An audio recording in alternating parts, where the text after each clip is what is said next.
Hello and welcome to On Leading with Greatness. I'm Jim Salvucci of Guidance for Greatness. This week's installment, Leading with Integrity, How Hard Choices Make You Strong. It's time I come clean. I'm always writing about integrity in some form or other, and I'm sincere in my desire to encourage the understanding and practice of integrity among leaders. Candidly, though, I rarely write about the downside of integrity. It can hurt. Exercising integrity often means standing up and doing the right thing, even when no one else will, and it can cost you. To compound matters, practicing integrity can come across as self-righteous, headstrong, and even arrogant, although, ironically, the true practice of integrity is an act of humility and vulnerability. Once in a while, though, we're lucky enough to witness a leader's genuine integrity at work in a public setting. After orbiting the sun for 100 years, former U.S. President Jimmy Carter finally came to rest. In his century of life, one Carter quality stands out to me: his relentless commitment to integrity in the face of resistance. While regarded as a mediocre president, his post-presidency is as notable for its considerable accomplishments as for its extraordinary length of 44 years. Carter left office in 1981. Carter started his adulthood as a nuclear engineer and naval officer with the promise of a brilliant military career. Then his father died, placing the family peanut farm and his mother's livelihood in peril. Carter abandoned his naval ambitions, and he and his wife Rosalind gave up their dreams to return to Plains, Georgia, and run the farm. Sort of a real-life George Bailey moment. Upon becoming president, Carter put his farm under the control of a blind trust. He didn't have to, but he thought his example would counter the rampant corruption of the Nixon years. Unfortunately, the trust mismanaged his farm, which forced him to sell his family's heritage. He and Rosalind lived out the rest of their days in their modest house, eschewing opportunities to make money in order to do as much good in the world as possible. Whatever your thoughts about Carter's politics or his presidency, you must admire his commitment to his values. For instance, he had promised to never lie to the people, a promise historians say he largely kept, perhaps to his political peril. For some perspective on the boldness of this choice, compare Carter's impeccable honesty in the context of what came before him, Vietnam and Watergate, and what we deal with now, Pinocchio ratings and perpetual propaganda, misinformation, and gaslighting. Predictably, Carter's truth-telling was used against him, most notably with his infamous Malaise speech. In it, he challenged the national crisis of confidence by daring to call on ordinary Americans to strengthen their resolve, a call his political enemies malign. But even that moniker, Malaise, was a lie pushed by his adversaries and the complicit press. He never used that word, and instead offered hope. Carter may have been stubborn and righteous, but I detect no arrogance or cynicism. He was a humble man whose humility and optimism drove his behavior, bolstered by integrity.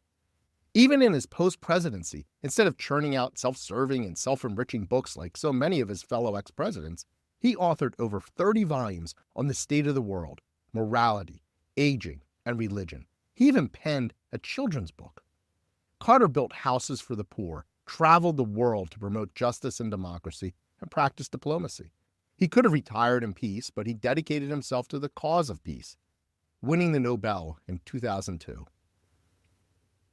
Leaders who practice integrity in the face of dysfunction and injustice will relate to Carter's choices and recognize the price he paid. After all, integrity has no value until it withstands a challenge, and Carter's most certainly did. Just as Jimmy Carter chose honesty over political expediency, my friend Carol has habitually chosen integrity over professional self-preservation. As a supervisor at a legal nonprofit, she saw her first duty as serving her team so that they could best serve their mission and clients. Her boss, the head of the organization, saw things differently. For the boss, leadership meant serving his ego, even when their mission and clients suffered. His choices and behaviors undermined the smooth functioning of the dedicated staff. Carol resisted, first by proactively trying to shape policy. When that effort proved limited, She focused on protecting her team members from the boss's increasingly reckless and feckless behavior. Carol sought to maintain an environment where they could continue to perform their jobs. To that end, she served as a heat shield, protecting them from upper management. Most employees elsewhere in the organization had no such protection from their supervisors, and consequently, they rebelled by seeking to unionize. Naturally enough, the boss took it personally. After all, the unionizers were reacting to his abysmal mismanagement. Instead of changing his ways, the boss turned his ire on a ready target, the supervisors, and Carol came in for particular scrutiny. Her great fault? Holding fast to her professional values, adhering to the organization's mission, and leading a highly effective staff. In other words, serving as a leader. The usual false accusations and half-truths ensued, accompanied by threats.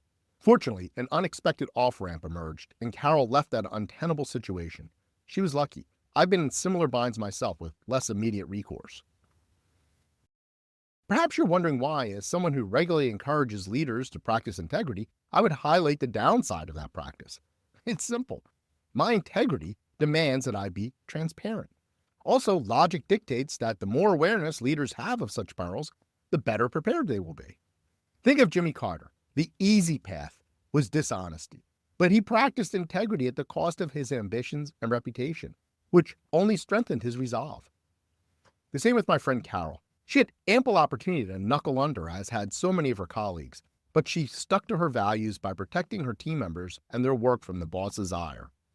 While she could not affect overall change from her position, her part made a difference for her team and their clients. So if integrity sounds like a bridge too far, a burden too heavy, consider the alternative. Compromising integrity means compromising your values, giving up a part of yourself. The more you do it, the weaker you get. Soon your resistance evaporates along with your moral decency. In contrast, maintaining your integrity sustains you as a leader. Granted, sometimes your integrity may put you in insurmountable danger. That's when it's best to move on, as Carol did. The key is to not abandon your values for the promise of a little security.